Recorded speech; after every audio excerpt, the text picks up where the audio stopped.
On Fridays, we like to look into the world of streaming, movies for the weekend, etc. A guy who knows it all and reports and writes about it for so many wonderful years. He comes and goes on a rainbow. Michael Snyder, he calls himself the Culture Blaster. He comes to us from San Francisco, California today. Hello, Michael. Hello, Mark. And yes, I call myself the Culture Blaster. You call me the Culture Blaster. Many call me the Culture Blaster. Let's not make this all self-congratulatory here.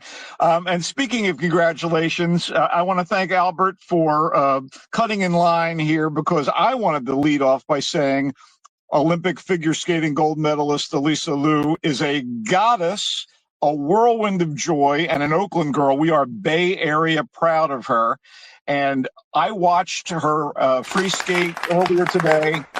Oh, my God. It was gorgeous. She raised my spirits and gave me the strength to plow into the Mark Thompson show for my regular Friday segment. Wow. It's never been anything like this. That's a beautiful support of Elisa Liu. And I would normally like it, but we're not about beautiful support on this show. We're about angry, acrimonious comments like this one. Rain says, Eileen Gu is a rich, privileged, entitled woman that chose money over country. Skater Elisa Liu didn't sell out. Yes. Yay. Well, there Absolutely you go. true. Well done, Rain. I like that you tempered your acerbity with a little bit of smoothness there with a compliment at the end. Is acerbity a word, Greg Culture Blaster? No, I would not say it. It merits a ding. But go ahead. All right, well, you're the wordsmith, so here's a little venom for you. It's been a barrage of holidays over the past week, starting with Valentine's Day last Saturday, and I'm still waiting for my Sweet 106 cupcakes from you and Kim. I don't know what happened. Did they get lost in the mail? First of all, we are going to get you your Sweet 106. I need an address where you'll actually be for a couple of days, and you are such a nomad and you move around so much. And the second thing I want to tell you is that acerbity is a word, so F you. All right. This is so ridiculous. Yeah, all right, go ahead, Michael. You'll get your damn sweets. That was a letter. That wasn't a word. So anyway, Mardi Gras on Tuesday, Ash Wednesday, the beginning of Ramadan, the Lunar New Year, year of the fire horse. But this week also kicked off with President's Day, which I could not bring myself to celebrate, considering the current occupant of the White House. What's your favorite presidential movie, though? Well, maybe. Nah. What is your favorite presidential movie that has to do with it? I mean, maybe I have one, maybe I don't. I would say The American President, because Thank you. There is only one answer. That is the one. I knew someone who appeared in it. I don't know what happened to him. He had a I was in the goddamn movie. Thank you, Michael. Exactly. I know. So listen, all right, go ahead. Before we get to the films, one of the only worthwhile things to emerge from this horrifying two elections of a thing I generally refer to as the Orange Ogre is the torrent of creative nicknames of old Blotus that reflect the cruelty of the way he himself tries to put down his perceived enemies. I am not sure whether these are the work of the ever-brilliant comedian and pundit Greg Proops, but I am particularly fond of Mango Mussolini, Persimmon Pinochet, Spray-Tanned Stalin, and my current favorite, the Cantaloupe Caligula. And I just had to express them as my own acknowledgement of President's Day earlier this week. I hope very nice, Michael. I get it. You don't like this president, is what I'm getting from you. You cannot say you love your country. Kind of a little bit. Don't talk to me that way. Yeah, I don't know. All right, go ahead. Let's get to movies. Very inappropriate. Yeah, go ahead. It's movie time. Are you ready? Do it, kid. Do it. How to Make a Killing concerns the schemes of one Beckett Redfellow, a guy whose late mother was rejected by her ridiculously rich family, so he grows up a working-class striver scrambling to make a living until he realizes he could inherit all the Redfellow money if he eliminates any other heirs in the way. So I'm watching this, and I'm going, God, this story it feels familiar to me. And then the end credits reveal that this was based on the darkly comic 1949 UK masterpiece, Kind Hearts and Coronets, which was the first, I think, major appearance or helped build the career of Alec Guinness, who plays multiple roles in Kind Hearts and Coronets. So I'm watching this thing, How to Make a Killing, and I'm thinking it's a pretty nasty piece of work with a whole passel of unsavory characters, starting with Beckett, who happens to be played by the seemingly ubiquitous Glenn Powell. This guy is everywhere. He must have the best agent in the world. Anyway, I was caught up in it. And unfortunately, when it occurred to me that this is, Kind Hearts and Coronets, I thought, it's not up to the standards of that movie. And well, that movie was from the late 40s, is what you're saying? Yeah, 1949. Well, no one knows that movie. So many people know Kind Hearts and Coronets. It's one of the classics of cinema. Okay, Thank you. right, Anyway, so I'm watching this thing and I'm thinking, I've seen Alec Guinness. I know Alec Guinness. Glenn Powell, you're no Alec Guinness. But he is okay, and the rest of the cast is top notch. I got to say, though, the director and screenwriter of this thing, John Patton Ford, his previous film, Emily the Criminal with Aubrey Plaza, is a better movie than this. But this is good enough for me to recommend to fans of off-kilter crime drama. I would say it was bold to try to remake Kind Hearts, and Ford's reach exceeded his grasp. But, it's pretty entertaining, and the supporting players are impressive. Margaret Emily, the Criminal was a great movie. You're right. I'm sorry. Who are the supporting players? Were you saying? Margaret Qualley and Jessica Henwick play the women in Beckett's life. Bill Camp, Zach Woods, Topher Grace from that '70s show, and the masterful Ed Harris play some of the family members in the way of Beckett's access to the inheritance. It's something I think you're going to want to watch at home, maybe. And again, the crime aspects of it will probably appeal to you and Courtney. It is in theaters now. It's called How to Make a Killing. Not bad, but all right, obviously not bad. The remake and Michael sort of likes it for a home viewing, particularly. Yeah, sort of. It really, it's not up to the original. Okay, Midwinter Break was a major disappointment to me. You've got two wonderful actors. Leslie Manville, you may know her from The Phantom Thread, Mrs. Harris Goes to Paris. She was significant in the Cate Blanchett miniseries Disclaimer. And Kieran Hines, the great and venerable Kieran Hines of There Will Be Blood, Tinker Tailor Soldier Spy, Game of Thrones, Rome. These guys play longtime, burned out married couples, Stella and Jerry, who take a trip from Glasgow, Scotland, where they live, to Amsterdam, maybe to refresh things in their marriage a little. But their issues, his drinking and her crisis of faith, continue to dog them as they take I'll call it a rather dull stroll around the picturesque city. They go to the Anne Frank house and here, there, and everywhere. They wander the canals, but it just didn't. It had no juice, as great as they are. Great actors in a scenic setting, undermined by a tedious examination of simmering angst and recriminations. People might kind of hew to it because the performances are, as ever, so rich. It just plods along. I was kind of disappointed. Midwinter Break is in theaters everywhere. Director Polly Finley, I don't know, maybe we needed a shootout or something. No, I'm kidding. We didn't need more killing, but we did need something a little more than what we got from Midwinter Break, which was apparently adapted for the screen in part from the writer of the original novel, Bernard McLaverty. I don't know. All right, moving on, Michael. What else do you have? Change of pace for you, Mark. Epic. Elvis Presley in concert. Now, the Aussie director Baz Luhrmann did Elvis, that biopic about the King of Rock, and it did focus in large part, certainly in the latter part of it, on Elvis's stint in residency in Las Vegas, as he, kind of put on a little weight, had, I would call it a mink-lined cage, this open-ended Vegas residency years into the King's career. And this movie, Epic, has archival footage, concert footage, interview footage from that period.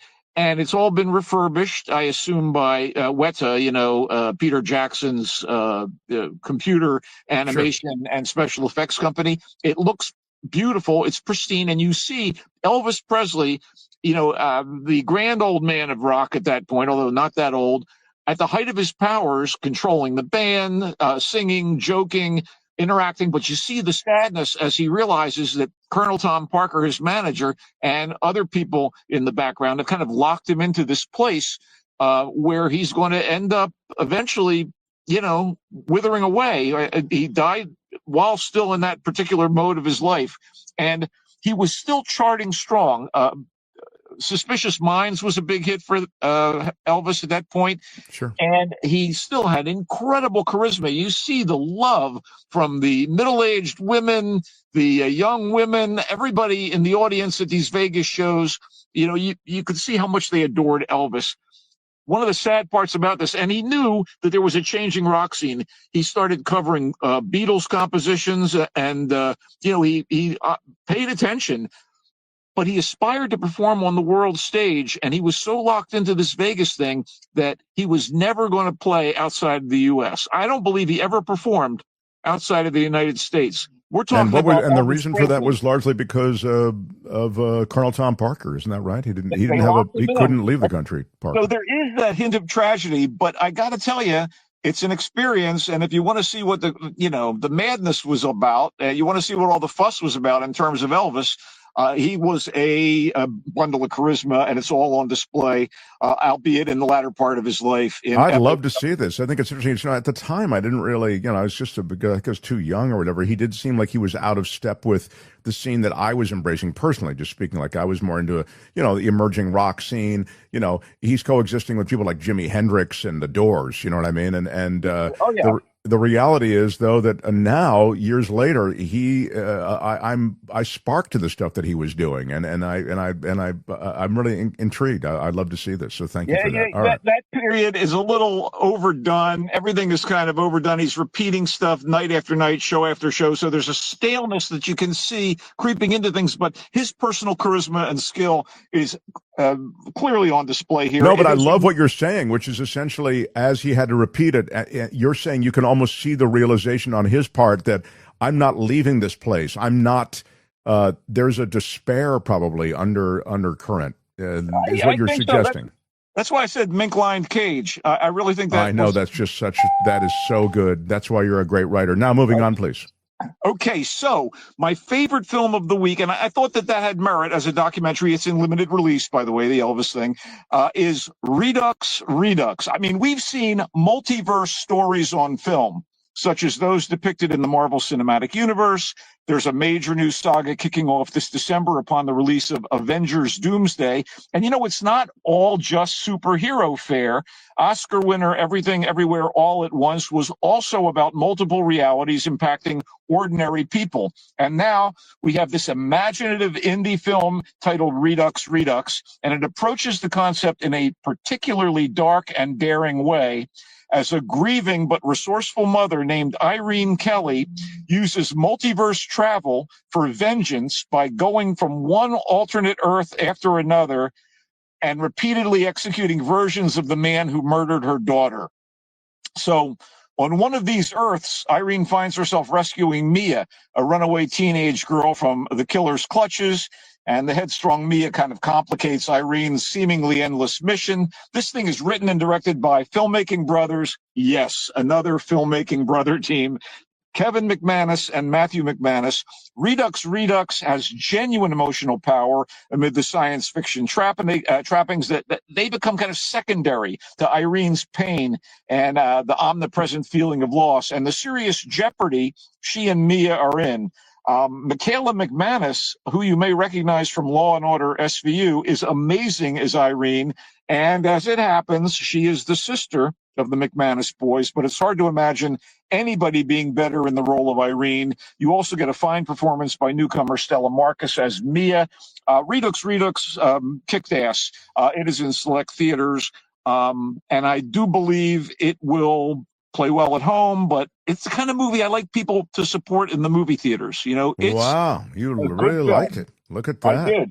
I did. Let's zip through these last few. And one of the other great films that I'm going to talk about this week is Kokuho. Kokuho is a prestige drama, kind of lengthy at 2 hours and 45, 54, something like that. 2 hours and 45 minutes, we'll say. And it's all about a kid, a 14-year-old, who is the son of a Yakuza gang leader who he witnesses getting shot. And this kid has a passion for kabuki. And as it happens, kabuki theater had banned women for many, many years. And there was a style of acting called onagata, wherein men played the women's roles. And this 14-year-old kid shows a real facility for this. He's now fatherless, and he ends up becoming mentored by a master of the kabuki theater, played by a pretty familiar actor to American audiences, that being the great Ken Watanabe. He plays Sanjiro Hanai. And Hanai has a son who he's also mentoring to become a great onagata performer. So these two young men of the same age kind of bond in a brotherly way, but there's a little bit of competition as well, as they are both kind of developing their skills to play the female roles in these kabuki theater performances. It's a beautiful, beautiful film, and it shows what's required to truly be great at a specific craft. And it starts in Nagasaki back in 1964, and it goes all the way into the 2000s as we follow the career of this kid, Kikuo, and his relationship to his mentor and the mentor's son. Incredibly potent film directed by Lee Sang-il, and great performances by the leads, including Ryo Yoshizawa, who plays Kiko, and Ryusuke Yokohama, who plays Shinsuke, the other young man who he becomes kind of fraternal with, but also competitive with. This movie is, I think it's in limited theaters right now. You can see it when you can find it, I guess. And if you only see it at home, it's still going to be great on home video. But it's a beautiful thing to immerse yourself in a movie theater. I hope your city has a theater where it's playing. And finally, because we want to wrap up, one more foreign film and another one from Asia, Blades of the Guardians. Blades of the Guardians is sheer action fun. It is nonstop fun, nonstop action. It's about 2 hours plus, and it is basically about, it's set back in the day, you know, when wuxia films were made. Wuxia is a Chinese term that refers to martial arts and literary and cinematic stories that focus on heroic figures. And so a lot of them have this kind of period nature, but this is like good of kind, as they say. Directed by Wu Pingyun, Blades of the Guardians features a number of superstars from China, including in various roles Jet Li and the great Tony Leung, but the star playing the roving do-gooder, a guy by the name of Dao Ma, the second most wanted fugitive, is played by Jing Wu. And God, it's so much fun. He is trying to escort some spiritual leader to safety, and everybody's after him and the spiritual leader. They're both like wanted men. So there are battles galore. They're incredibly choreographed. It's just a hell of a lot of fun. And yes, like the previous film, there are subtitles for those of you who don't speak, in one case, Japanese, and in this case, Chinese, but I don't care. A great movie is a great movie. And this is what one of the things movies are supposed to be: fun escapism. And that's what you got here. Wow. I have not heard the Culture Blaster so enthusiastically embrace a title like this the way he has, this action film, Blades of the Guardians. He has me excited about seeing it. It is in select theaters. It's not the best of the genre, but, you know, it was like a tonic, you know? Don't qualify your review. I thought it was quite enthusiastic, but I appreciate the specificity with which you follow up. All right, then. Hit your dinger for specificity. Hit your dinger. Kokuho is the offering at 2 hours and 45 minutes that features a 14-year-old who is son to a gang leader who he witnesses being shot. Well, as a stab. fan of kabuki theater, he embraces that fandom at the feet of a mentor who is the master of kabuki, Ken Watanabe. And the two apparently go into the transformation associated with kabuki, and it's a wonderful thing to see. He called it beautiful, immersive, and quite special. It is, even at its length, 2 hours and 45 minutes, a full recommendation from the Culture Blaster. Yeah, and Redux. I'm sorry? Yeah. No, I was going to say the son of the master and this sort of adopted son who ends up becoming, or aspiring to be the greatest kabuki performer. They have this kind of rivalry. It really is worth checking out. Anyway, Redux is the piece done by the McManus brothers and the sister of the McManus brothers. I forget her first name. What is her name? the McManus sisters, Michaela. Michaela, they make a movie that Michael really liked it. It involves this rescuing of this Mia, who's this sort of a combative 14-year-old. Is that right? I think so. No, it's about a woman trying to avenge the death of her daughter by going from alternate Earth to alternate Earth. Oh, I'm sorry. Redux. Yeah, you loved it. It's right. Alternate Earth. Oh, but isn't rescuing Mia part of it? Well, she encounters and rescues Mia on one of these alternate Earths, and then the kid starts tagging along with her. Hey, look, dude, it's not your typical sci-fi movie. It really had a lot of emotional weight. I really thought it was. Oh, wow. Okay, so it's not just a straight shoot 'em up. No, hell no. This is a woman who's lost her child and is. Well, you say hell no. The movie poster has her holding a sawed-off shotgun. Hey, you got sorry for me jumping to that conclusion. This is so ridiculous. I don't know. I just got. Why are you yelling? All right. They're selling the product to the NRA here. Come on. All right. Okay. Anyway, that's Redux. He liked it for the heart it has, and apparently the shotgun is just small part of it.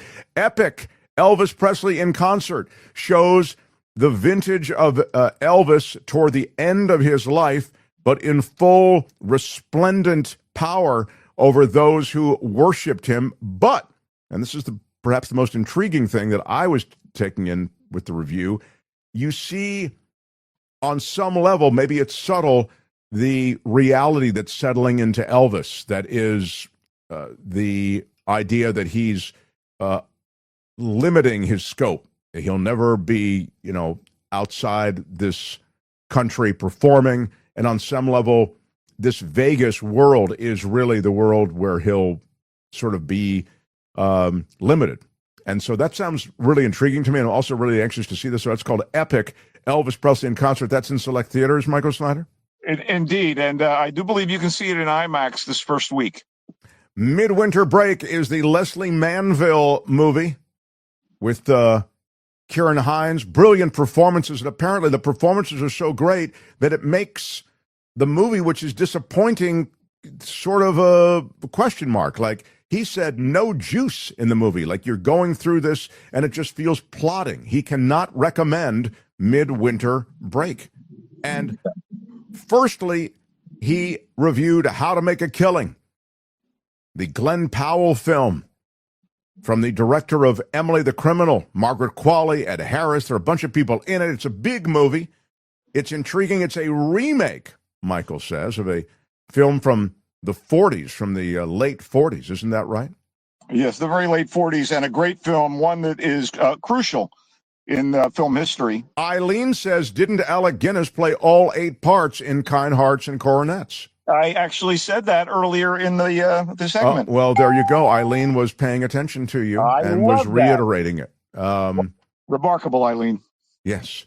Elvis is working in a car wash in Australia right now, just down the road from me, says Glenn. Isn't that great? Because he never did die, wait. Michael. That is the point. Oh, my God, Glenn. Is that Glenn Powell? Hey, dude. Thank you for the review on How to Make a Killing. You liked it, but you'd say maybe it'll be something that'll play well on video and streaming. Michael, you have done I wanted more. The Lord's work today by you. just being here and providing those comprehensive reviews. If you want to find Michael And the written word is where he really excels. If you think he's great here, you have to read his musings. You can do that at thevoicesf.org. Thevoicesf.org. Brand new column up right now about 3 Los Angeles-based projects, including the wonderful Good Luck, Have Fun, Don't Die, I guess Crime 101, and the superb miniseries Wonder Man, all set in Los Angeles and all benefiting from the setting. And I guess I will be back next Friday with you, Mr. Thompson. And until then, I wish you and the Remarkables a lovely weekend and a great week ahead. I love it when you wish me a good week ahead. It gives me a bounce in my step. He comes and goes on a rainbow. The great culture blaster, Michael Snyder, everyone. I'm loving it. Thank you, Michael, and bye-bye.